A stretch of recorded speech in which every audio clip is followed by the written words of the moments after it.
Saudara-saudara hadirin yang berbahagia, salah satu nikmat yang diberikan Allah kepada kita di dalam kehidupan ini ialah bahwa Allah Subhanahu wa ta'ala telah menciptakan segala sesuatu serba berpasang-pasangan.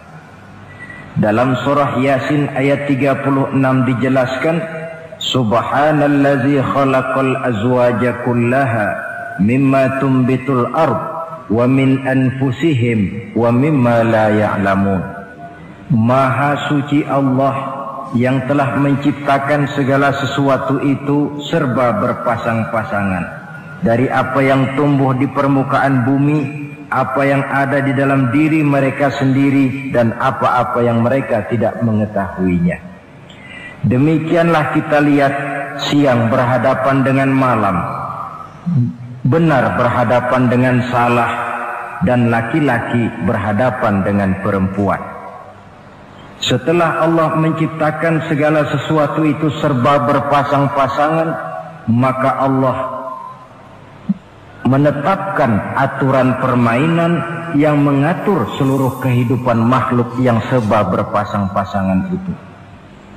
Kita tentu maklum, apapun saja yang kita lakukan dan kita perbuat tanpa ada aturan akan berakhir dengan kekacauan.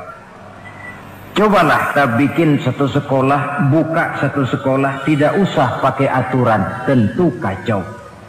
Bikin organisasi tanpa memakai aturan, tentu kacau. Demikian daripada kehidupan ini, kalau tanpa ada aturan, tentu kekacauan yang akan timbul. Allah pencipta manusia.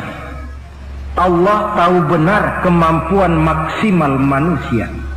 Oleh sebab itu, aturan permainan yang diturunkan Allah tentu sesuai benar untuk manusia. Satu contoh kecil, pabrik mobil di Jerman bikin mobil namanya Mercy. Seiring dengan itu dia keluarkan buku petunjuknya. Mobil ini namanya Mercy, kecepatan maksimal sekian ratus kilometer per jam, daya angkut maksimal sekian ratus kilogram. Kalau rusak memperbaikinya begini, onderdilnya pun ini. Karena pabriknya yang membuat mobil, lalu pabriknya pula yang mengeluarkan buku petunjuk, sudah tentu buku petunjuk itu sesuai benar dengan mobilnya. Dan tidak bisa kita punya mobil Mercy rusak, lalu kita perbaiki dengan menggunakan buku petunjuk yang dikeluarkan oleh pabrik mobil Toyota misalnya. Jelas mobil bukan tambah baik, malah makin hancur tidak karu-karuan. Kalau manusia menginginkan satu hidup yang baik, tidak ada pilihan lain, dia harus memakai aturan yang diturunkan oleh yang bikin manusia. Dan aturan itu telah turun dalam bentuk agama Islam yang kita cintai ini. Manusia laki-laki dihiasi dengan perasaan senang cinta kepada perempuan. Itu biasa, normal, wajar. Tapi lalu Allah menurunkan aturan permainan yang kalau peraturan ini dilanggar akan membawa kerugian bagi manusia sendiri. Bahwa laki-laki senang sama perempuan itu normal. Agama membuat aturan silahkan senang, tetapi lewat satu pintu yang disebut nikah. Kalau peraturan ini diabaikan, yang rugi tentu manusia sendiri. Misalnya PLN keluarkan pengumuman, nanti malam mulai jam 6 sampai subuh listrik se-Jakarta mati total. Kita ingat, ini nanti malam saya giliran ronda.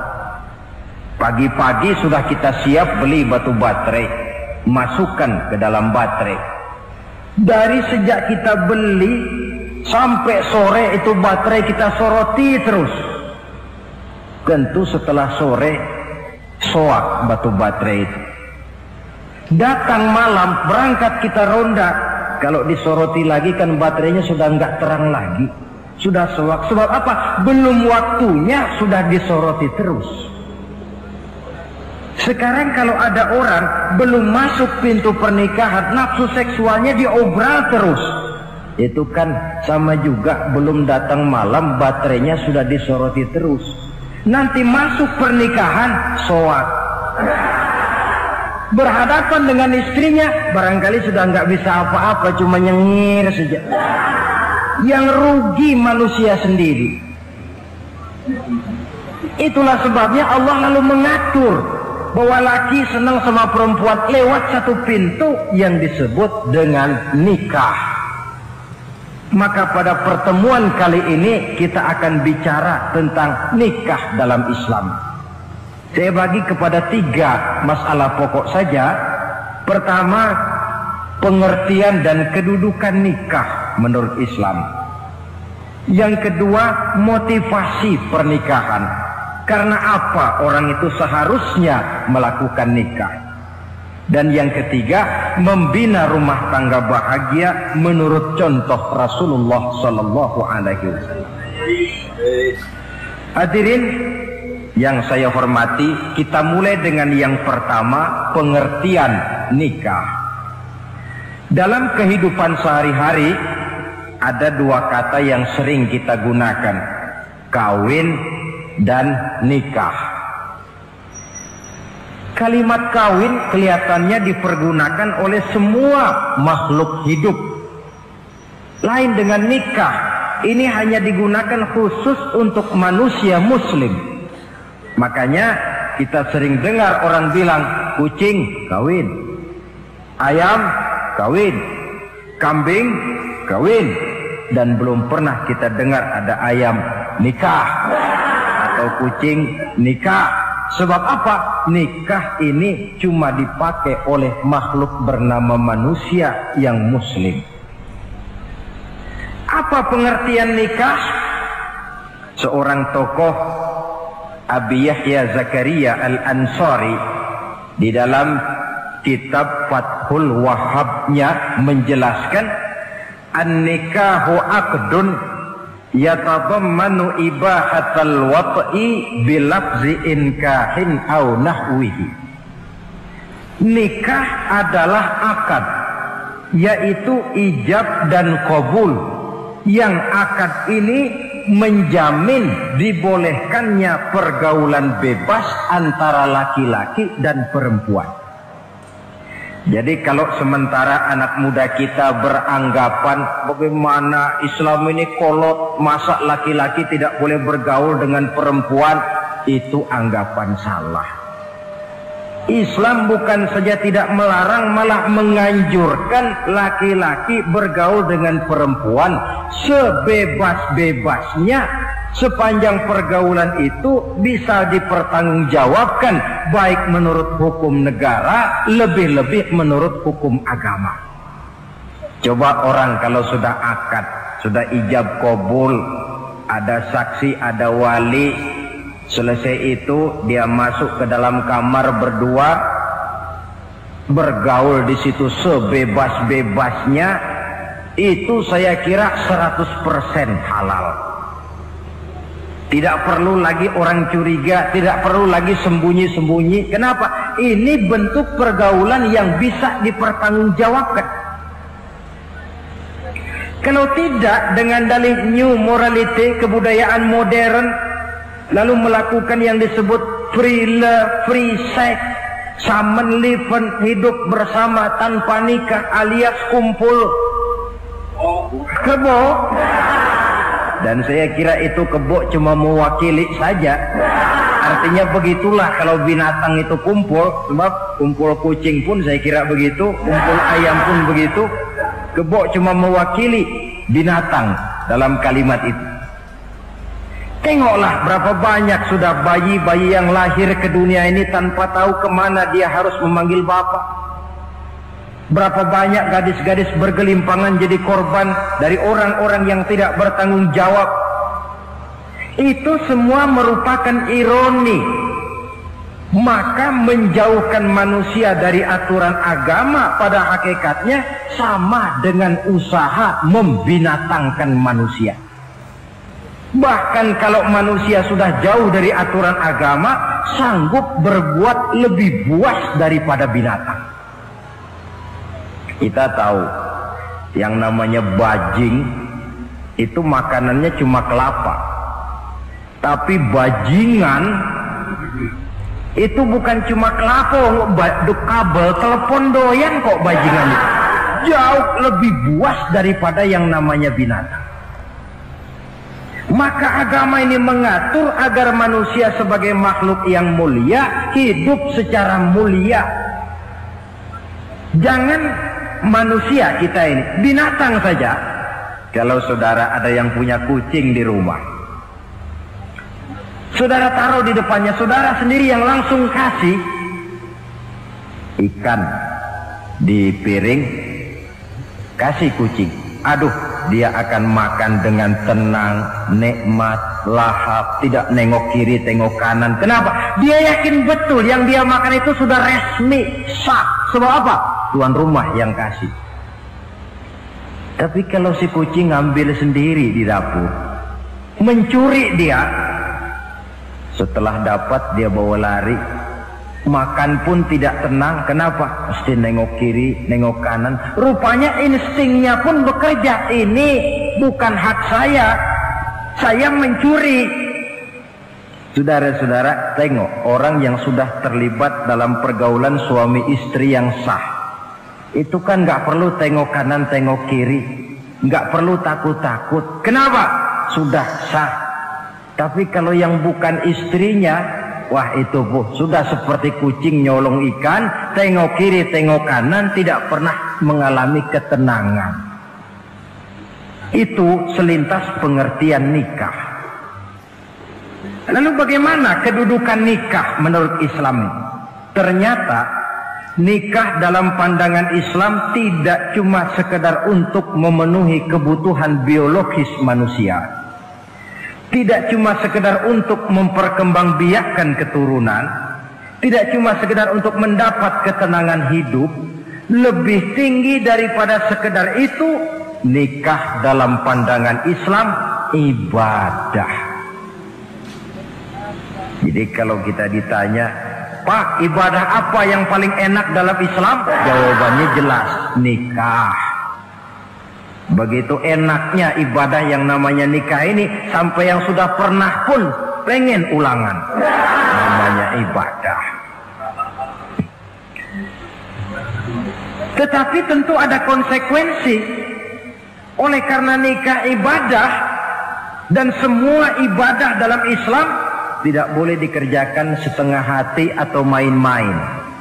Sholat ibadah, tidak boleh main-main atau setengah hati atau coba-coba. Puasa ibadah, tidak boleh main-main, setengah hati atau coba-coba. Dan oleh karena nikah pun ibadah, punya nilai sakral, juga tidak boleh main-main, setengah hati atau coba-coba. Dus nikah eksperimen tidak dikenal dalam Islam.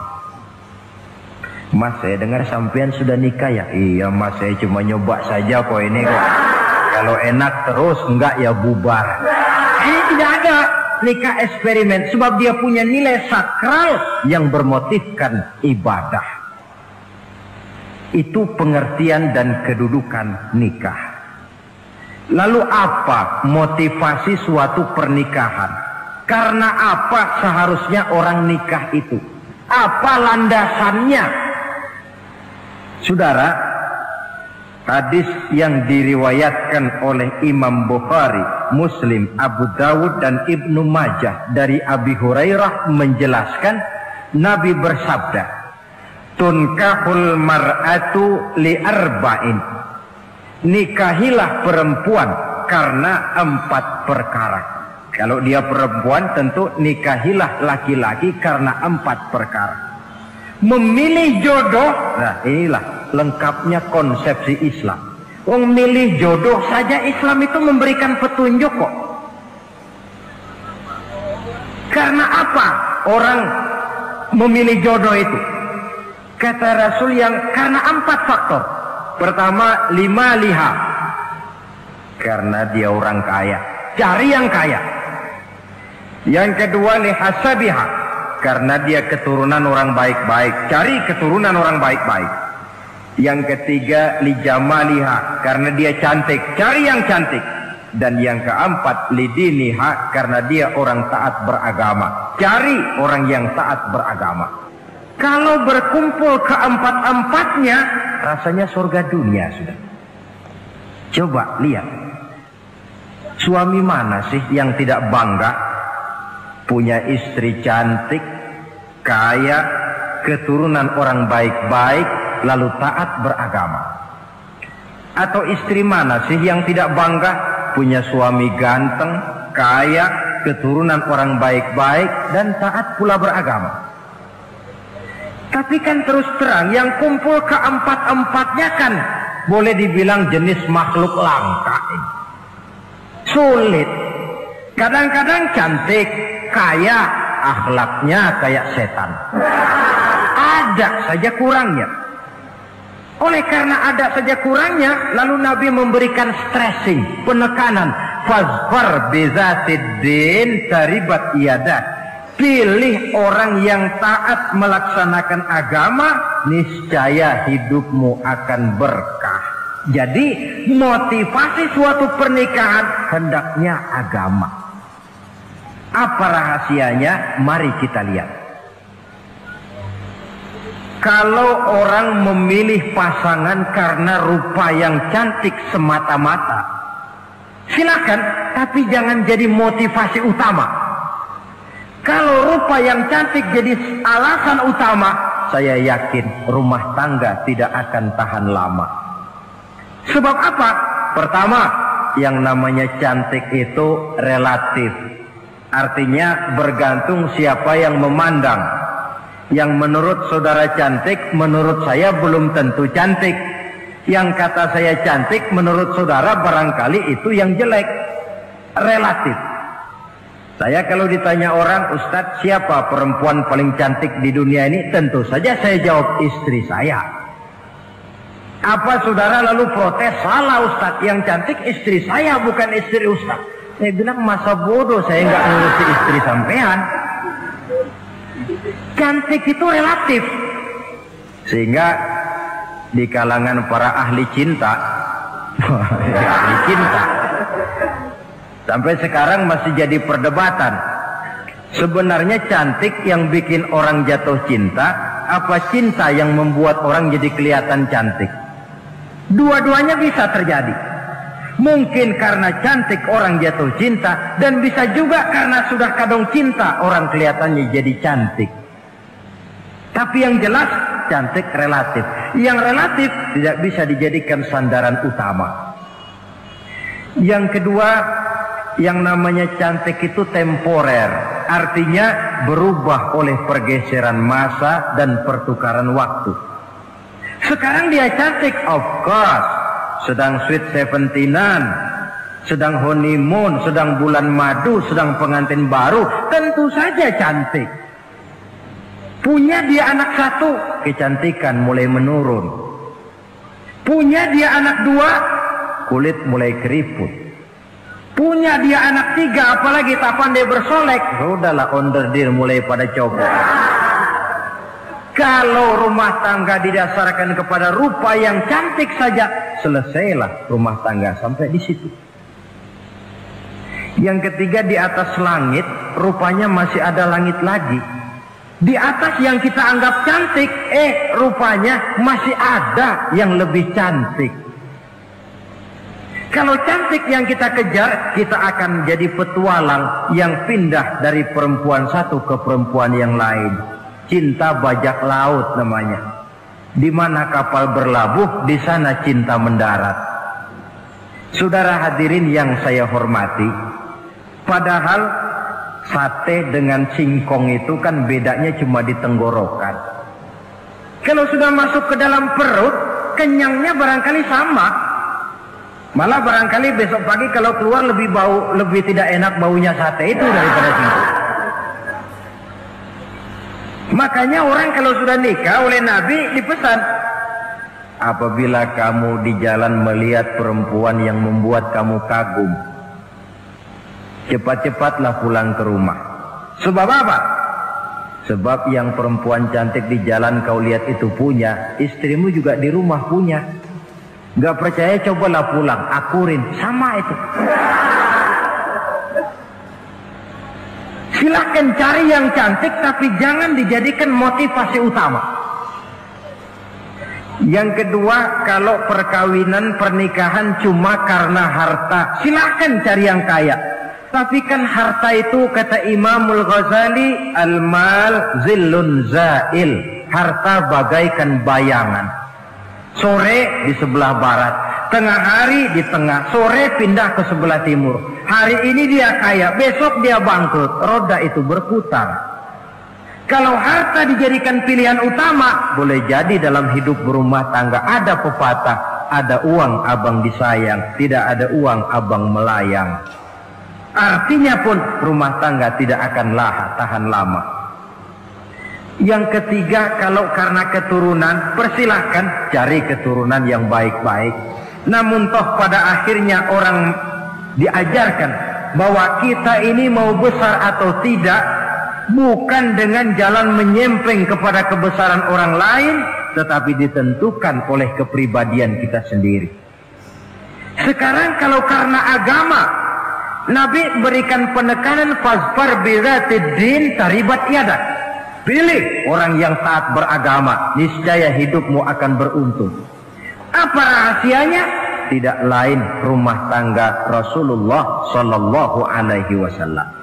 Yang ini artinya kita sudah masuk kepada bagian ketiga, bagaimana membina rumah tangga bahagia menurut contoh baginda Nabi.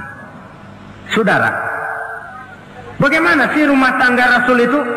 Kelihatan dari dua ucapannya, pendek, singkat, tapi punya pengertian filosofis yang mendalam. Dua kalimat saja beliau bilang tentang rumah tangganya, yaitu baiti jannati, rumah tanggaku laksana sorga bagiku.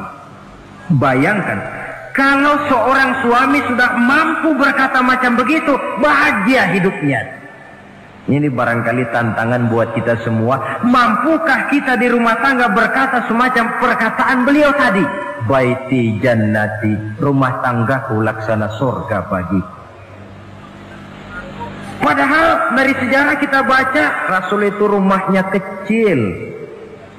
Tidurnya di atas pelepah daun korma, sampai berbekas di pipinya. Sarapan paginya seteguk zam-zam, sepotong roti, kadang-kadang 3 butir korma. Tempat tidurnya bukan alga spring bed atau Dunlopillow macam kita punya. Di rumahnya tidak ada mebel spaghetti model yang lagi ngetop-ngetopnya. Entah di tengah rumah macam itu, beliau sanggup berkata, baiti jannati. Kenapa kita yang hidup di zaman di mana fasilitas mestinya lebih menunjang, kok malah banyak yang berkata sebaliknya? Baiti nari, rumah tanggaku laksana neraka bagiku. Padahal dilihat dari segi materi, rumahnya bertingkat, mobilnya serba berkilat, uangnya banyak berlipat-lipat, istri pun cantik memikat. Kadangkala boleh jadi jumlahnya 4. Tapi tiap hari kiamat. Kenapa ini? Marilah kita lihat. Ternyata rumah tangga Rasul itu motivasinya tidak lain agama. Agama menuntun suami dan istri masing-masing untuk tahu kewajiban dan tahu haknya. Kalau kewajiban sudah dilaksanakan, lalu hak diberikan, akan timbul pengertian, understanding. Kalau sudah ada saling pengertian, akan timbul ketenangan, feeling of security. Dan ketenangan tangga utama untuk mencapai yang disebut bahagia. Itu sebabnya hakikatnya membicarakan rumah tangga yang berdasarkan agama tidak lain adalah bagaimana seharusnya seorang suami melaksanakan kewajibannya dan seorang istri melaksanakan tugasnya. Artinya kewajiban suami itu apa? Kewajiban istri itu apa? Kewajiban istri hak suami, kewajiban suami hak untuk istrinya menurut tuntunan dan tuntutan agama. Saudara hadirin, menurut hadis riwayat Abu Dawud dari Muawiyah bin Haidah, satu hari Rasul ditanya, "Ya Rasul, apa sih hak istri-istri kami ini? Artinya kewajiban kami sebagai suami ini apa?" Rasul menjawab, pertama, "An tat'amaha iza ta'imta." Kau beri istrimu makan sebagaimana engkau makan. Saudara hadirin, tetapi seorang istri pun kalau sudah diberikan nafkah oleh suaminya untuk mengatur makanan, dia harus pandai mengaturnya dengan sebaik-baiknya. Menu yang teratur, gizi yang lengkap, dan saya kira yang namanya 4 sehat 5 sempurna itu kan tidak berarti bahwa hidup ini harus serba mewah, tidak. Yang penting ada variasi sehingga tidak merangsang suami untuk makan di luar. Jangan misalnya tahu suaminya senang jengkol lalu tiap hari saja jengkol, itu kan bisa kejengkolan suami. Dengan demikian, masalah yang kelihatannya sepele tetapi yang sebenarnya bisa menjaga keharmonisan atau malah keretakan rumah tangga harus kita perhatikan dengan sebaik-baiknya. Suami memberikan nafkah, dari jumlah itu 60% lari ke kredit, 40% lari ke dapur.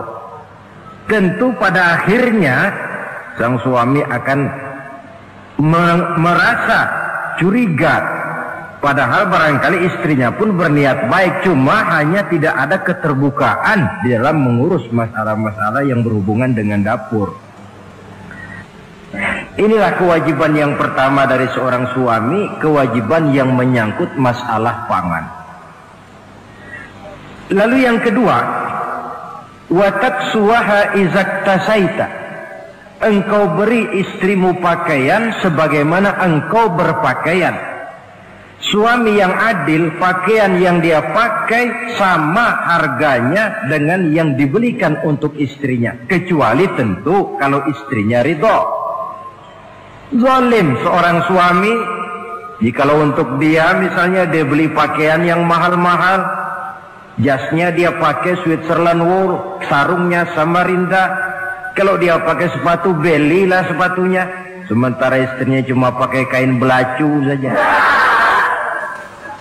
Kenapa mesti begitu? Sebab, saudara hadirin, istri kita sebenarnya adalah bagian daripada hidup kita.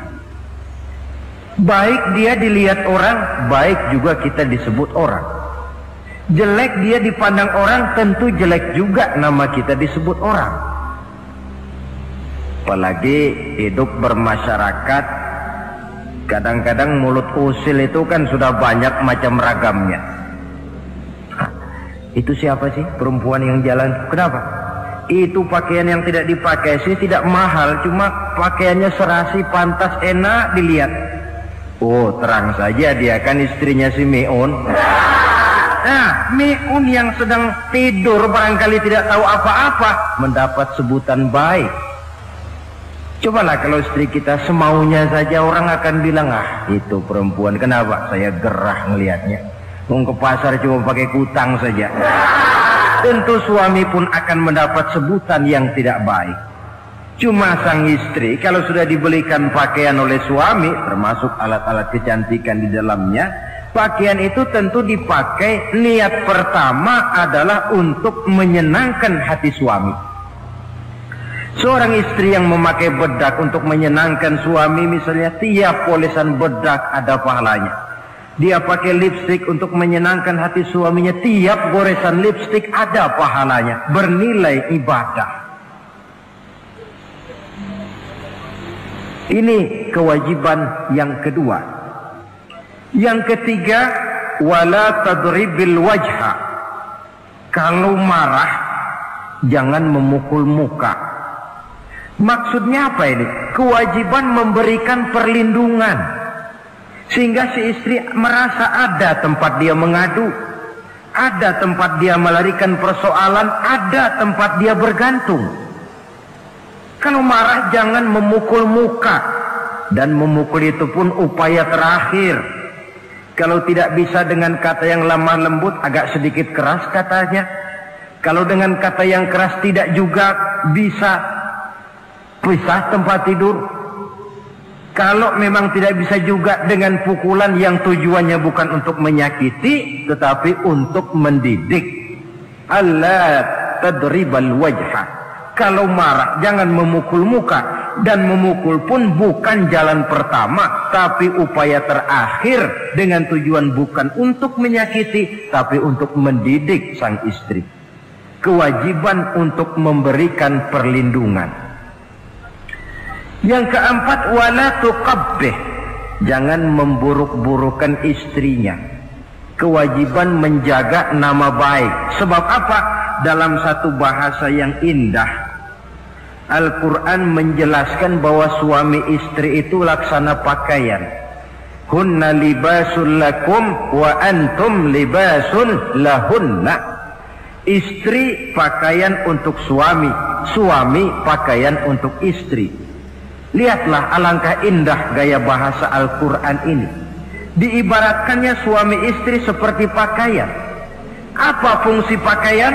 Pertama, pakaian itu kan jadi kebanggaan.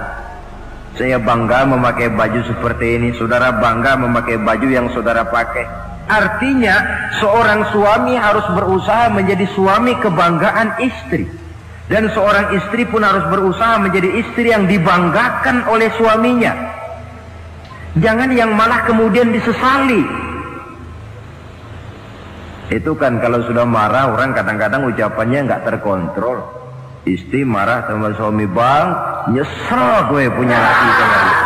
Sudah hilang lagi kebanggaan. Kalau kebanggaan hilang, wibawa pun hilang. Kalau wibawa sudah hilang, maka rumah tangga sudah sulit untuk dipertahankan. Yang kedua, yang namanya pakaian itu kan menutup aurat. Itu tujuan pakaian yang terpenting. Artinya di sini, kalau seorang istri mempunyai kekurangan, suamilah yang menutupi. Kalau seorang suami mempunyai kekurangan, istri juga harus berusaha menutupi. Jangan kekurangan suami diceritakan di pasar umum, atau kekurangan istri dibuka di mana-mana.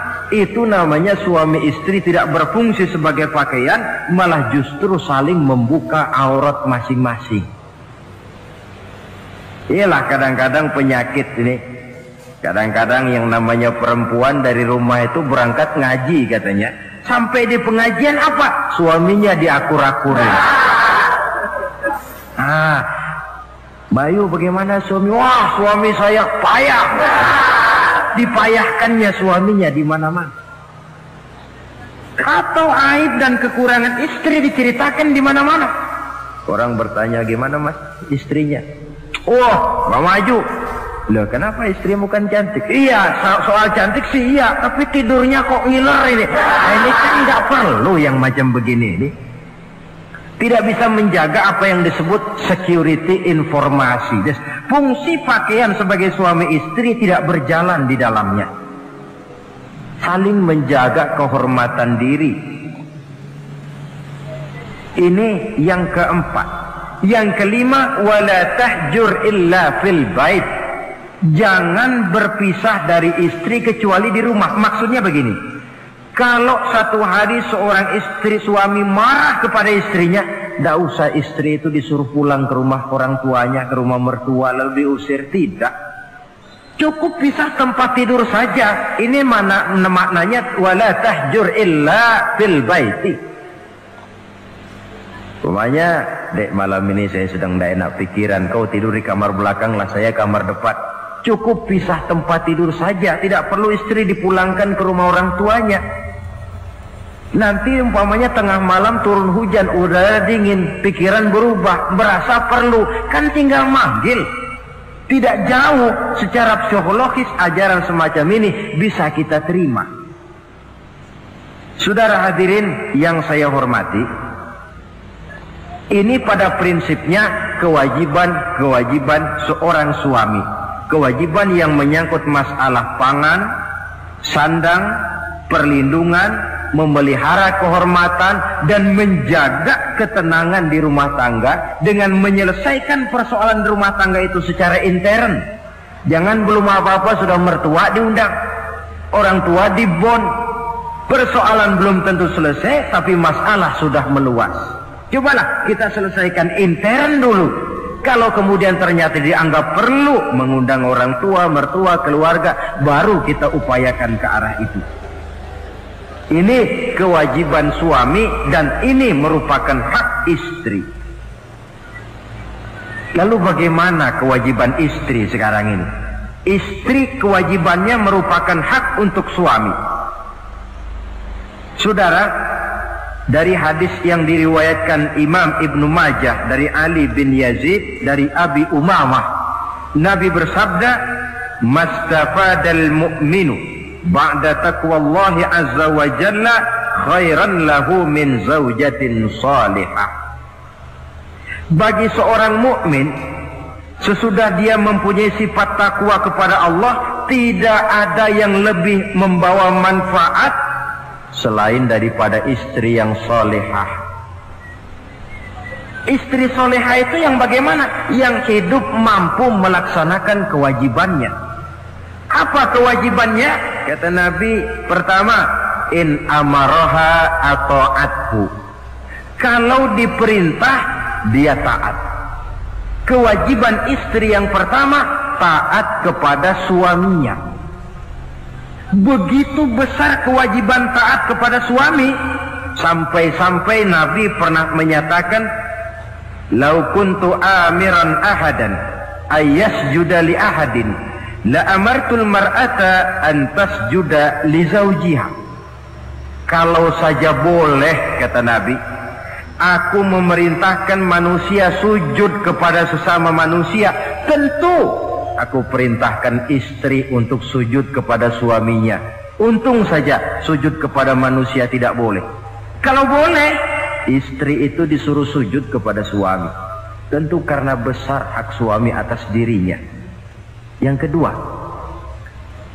ibadah sunnah tidak mendapat izin suami juga bukan saja tidak berpahala, malah berdosa. Umpamanya pengantin baru, si istri kebetulan santri, malam minggu pesta, besoknya hari Senin, si istri sudah kadang biasa hidup sebagai santri, hari Senin puasa sunnah. Dia bilang sama suaminya, "Bang, besok saya mau puasa sunnah nih, hari Senin." Kata suaminya, "Kalau kau puasa juga kau kejam. Lalu kau puasa, aku disuruh ngapain?" Tidak diizinkan oleh suami, dia puasa juga. Bukan saja tidak mendapat pahala, malah berdosa. Sampai amalan yang sunnah pun tidak diizinkan oleh suami, berdosa. Apalagi amalan yang mubah, apalagi amalan yang tidak ada dasar hukumnya, perintahnya. Sepanjang perintah suami tidak untuk maksiat kepada Allah, istri wajib untuk taat. Dalam hadis lain kita temukan Nabi bersabda, "Idza da'a ar-rajulu imra'atahu ila firashihi." Kalau seorang suami memanggil istrinya ke tempat tidur. Ini bahasa kinayah. Manggil ke tempat tidur kan tentu nggak perlu penjelasan. Masa mau nyambal di tempat tidur kan enggak. Fa'abat, si istri tidak mau. Lantaran istri tidak mau, suami jengkel. Fabata ghadbana 'alaiha. Sampai dalam jengkelnya tidur. La'anat hal malaikatu hatta tusbiha. Istri macam itu dilaknat, dikutuk oleh malaikat sampai datang waktu pagi. Kewajiban untuk taat. Namun sebaliknya, seorang suami pun jangan mentang-mentang istri wajib taat lalu overacting. Segalanya main tunjuk, segalanya main komando, segalanya main perintah. Sebab contoh yang diberikan oleh Rasul tidak begitu. Rasul kita baca dalam sejarah menjahit bajunya sendiri, memperbaiki kasutnya sendiri. Artinya yang bisa ya dikerjakan tanpa harus menggantungkan semuanya kepada sang istri. Kewajiban untuk taat. Nah, penutup tentang taat ini ada sebuah hadis pula di mana baginda Nabi bersabda, ayyumam ra'atin matat wa zawjuha anha radin dakhalatil jannah. Kalau seorang perempuan meninggal dunia, suaminya ridho kepadanya, maka perempuan itu akan masuk surga. Artinya, kalau seorang istri meninggal, ya dia tukang ngaji, ya tukang sholat, ya suka puasa, ya gemar sodakoh, tapi meninggal suaminya tidak ridho, pintu surga belum dibukakan sampai suaminya ridho kepadanya. Ini menggambarkan tentang besarnya kewajiban taat seorang istri kepada suaminya. Ini kewajiban pertama. Lalu kewajiban yang kedua kata Nabi, wa in nazara ilaiha sarrathu. Kalau dipandang oleh suaminya, dia pandai menggembirakan, menyenangkan hati suaminya. Menjadi istri yang pandai menyenangkan hati suami. Siapa contohnya? Kita lihat misalnya istri Nabi, diantaranya Sayyidatuna Khadijah radhiyallahu anha. Ketika Nabi pertama kali menerima wahyu berhadapan dengan malaikat Jibril, beliau kembali ke rumah dengan tubuh gemetar. Setibanya di rumah beliau berkata, "Zammiluni ya Khadijah." Khadijah, selimuti saya. Kenapa bang? Barusan datang malaikat Jibril, dia katakan begini-begini, saya khawatir Khadijah. Khadijah tahu suaminya sedang gelisah. Sebagai istri yang bijak beliau tampil, apa katanya? Kalla ma yukhzikallahu abada. Tidak apa-apa bang, jangan khawatir, Allah tidak akan menyusahkan abang buat selamanya. Ini istri yang pandai menyenangkan hati suami. Suami pulang dagang dari pasar, rugi. Istri tampil, itulah bang romantikanya dagang. Masa selamanya saja untung sekali-sekali lah, rugi. Si suami kan tidak terlalu pusing kepalanya. Jangan sudah di pasar rugi, sampai rumah istri pidato, peletar-peletor macam petasan. Dasar suami goblok, dagang saja rugi. Sudahlah di pasar rugi, sampai ke rumah digoblok-goblokin. Itu nanti suami kan bisa kena penyakit yang disebut broken home. Penyakit nggak betah di rumah. Seorang istri kalau suami sudah kena penyakit tidak betah di rumah, itu mesti siap-siap mental untuk dimadu. Nah, jadi kalau tidak dimadu bagaimana? Berusaha bikin betah suami di rumah. Suami pulang kantor jam 2, setengah 2 dandan, kalau perlu setel habis. Kalau perlu kelihatan suami akan datang, bukakan pintu, sambut dengan senyum. Apalagi kalau senyumnya Pepsodent. Saya kira suami bagaimanapun lelahnya, peras keringat, banting tulang, pulang mencari nafkah, kalau kembali di rumah disambut dengan senyum, hilang capeknya. Tapi bayangkan, sudahlah di kantor capek, peras keringat, banting tulang, sampai pula di rumah yang nyambut cuka sama kukusan. Udah asem, monyong. Suami mana yang kerasan tinggal di rumah? Menjadi istri yang pandai menggembirakan, menyenangkan hati suaminya. Bahkan diizinkan bohong untuk menyenangkan hati suami. Umpamanya, suami kebetulan habis obyeknya gol. Karena ingin menyenangkan istri, mampir di pasar beli kain batik. Si suami tidak tahu bagaimana kain batik yang bagus, beli saja sembarangan. Sudah kainnya kasar, warnanya norak, harganya yang mestinya murah jadi mahal, dibawa pakaian itu pula. Istri lihat dan tahu kalau ini batik jelek, norak, kasar, harganya pun murah. Tapi dia ingin menyenangkan hati suaminya. Suaminya tanya, bagaimana dek kain batik ini? Waduh bang, bagus betul kain ini. Pinter benar abang milih warna ini. Emang yang kayak begini ini bang, coba lihat tetangga kita mana ada yang pakai kain kayak begini. Ya memang gak ada, jelek. Suami senang tentu. Lalu kain itu oleh istrinya, ngaji dipakai, keundangan dipakai, tidur dipakai, masak dipakai, nyuci pun dipakai. Suami makin bangga, wah kain yang saya beliin dipakai terus ini. Lain pula istrinya, dalam hati dia berpikir, biarin deh gue pakai terus biar cepat hancur, nggak ada urusan. Coba kalau waktu itu si istri jujur, dasar laki goblok, beli kain kayak begini, sono pulangin. Nah, mungkin suami yang sudah payah-payah mau menyenangkan hati istrinya malah berbalik pikirannya. Saudara hadirin, ini kelihatannya penting untuk menjaga suasana keharmonisan di dalam kehidupan berumah tangga. Begitu pula pengertian seorang suami. Rasul pernah pulang dari masjid agak larut malam, rupanya banyak orang bertanya. Ketuk pintu, assalamualaikum, sampai 3 kali tidak dibukakan pintu. Rupanya Aisyah lelap benar tidurnya. Rasul sadar beliau pulang kemalaman dan tahu istrinya capek bekerja di waktu siang. Ashraful anbiya wal mursalin ini menghormati istrinya. Salam 3 kali tak dibukakan pintu, bukan marah, malah gelar sorban di depan pintu. Di situ beliau tidur. Tengah malam Aisyah mau sholat, buka pintu, terkejut lihat suaminya tidur di depan pintu.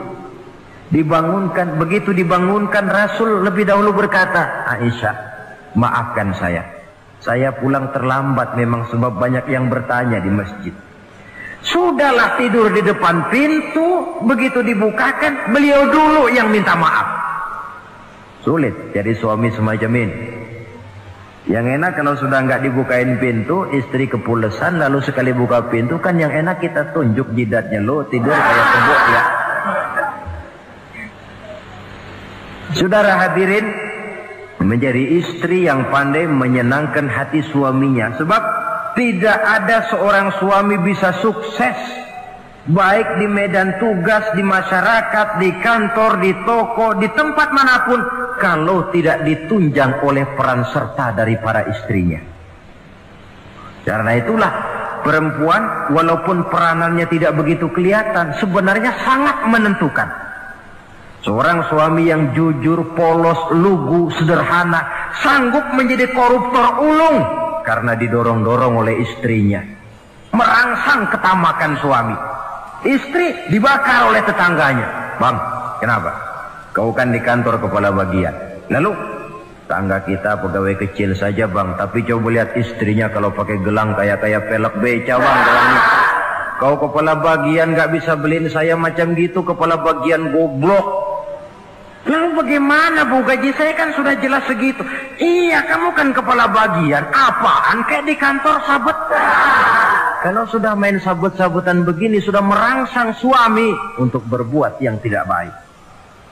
Kecil, tidak begitu kelihatan, tapi sangat menentukan.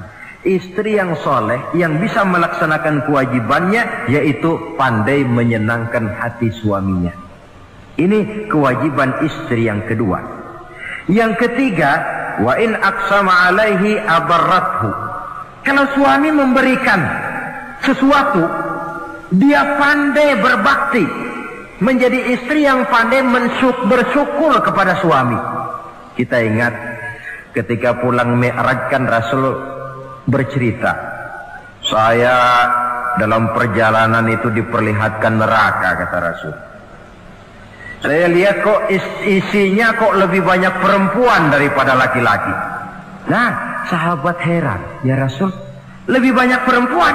Iya. Apa mereka tidak sholat? sholat. Apa mereka tidak pernah hadir di majelis taklim? Oh, rajinan dia sama suaminya. Ada apa, tidak pernah baca Quran? Rajin. Lalu kenapa kok isinya kebagian besar perempuan? Rasul menjawab, hunna yakfurnal asir. Mereka umumnya tidak pandai bersyukur kepada suaminya. Hujan panas setahun dibalas dengan hujan sehari.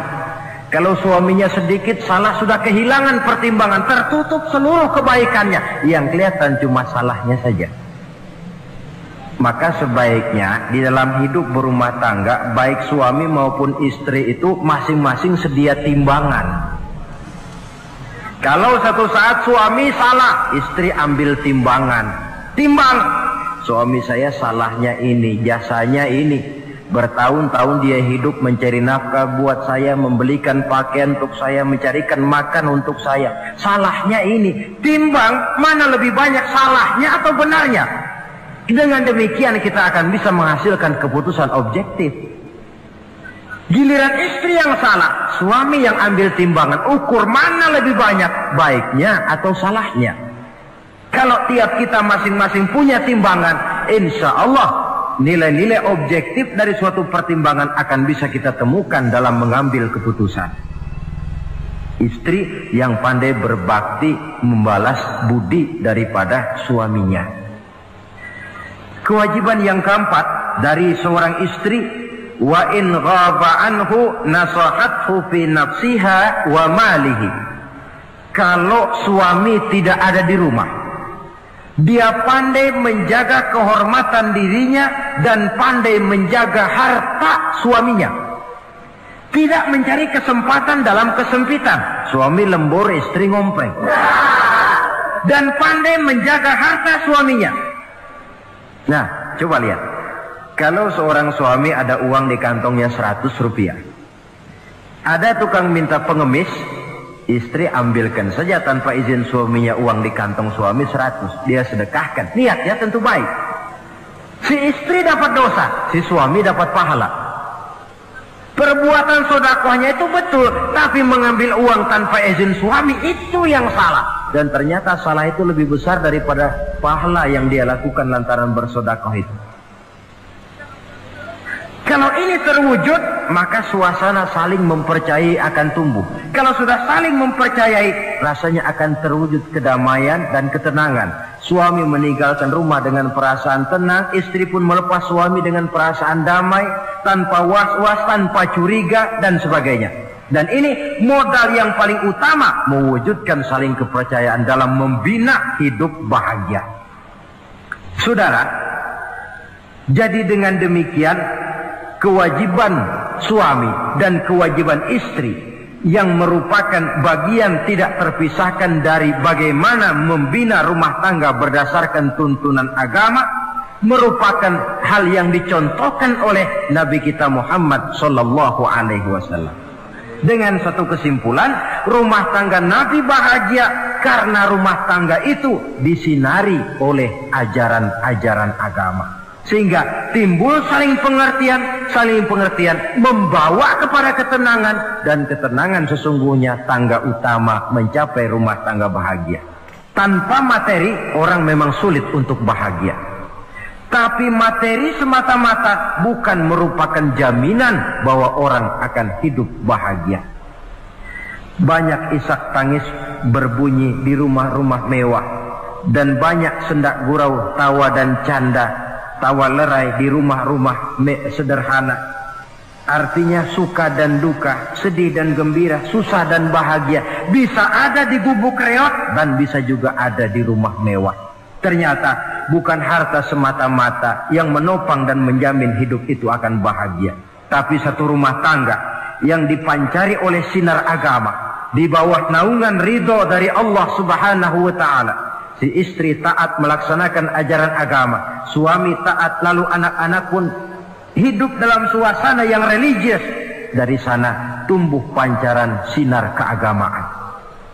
Irama agama mengalun dalam kehidupan rumah tangga kita. Berfungsilah dengan demikian rumah tangga sebagai tempat di mana kita mengamalkan ajaran agama kita. Alangkah nikmat rumah tangga. Istri ahli ibadah, suami pun ahli ibadah, anak-anak pun terbiasa oleh lingkungan untuk hidup melaksanakan suatu ibadah. Dan keberhasilan di rumah tangga awal untuk menuju keberhasilan di masyarakat, di tempat tugas, dan di tempat-tempat lainnya. Sebaliknya, kehancuran rumah tangga akan selalu menjadi awal kehancuran karir di masyarakat, di tempat kerja, dan di tempat-tempat lainnya. Oleh karena itu, berangkat dari hal semacam inilah, maka kita berkeyakinan rumah tangga yang bahagia ialah rumah tangga yang didasarkan kepada ajaran agama.